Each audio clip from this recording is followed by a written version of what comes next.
Satuan Lalu Lintas Polrestabes Palembang menggencarkan razia lalu lintas di sejumlah titik rawan pelanggaran lalu lintas. Pada Rabu 28 Mei 2025 pagi, razia digelar di Jalan Sudirman.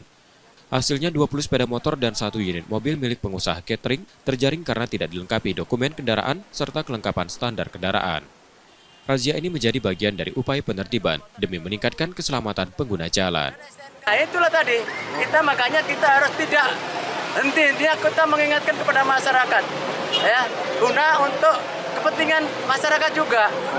Jangan nanti kita razia untuk nyari-nyari kesalahan, itu bukan, untuk mengingatkan bahwa kita berkendara itulah yang tadi saya jelaskan di atas, ya, untuk keselamatan, ya, untuk menjaga jangan sampai terjadi apa-apa.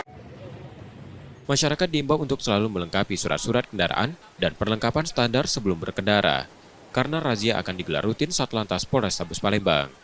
Yudi Kiswanto, Kompas TV, Palembang, Sumatera Selatan.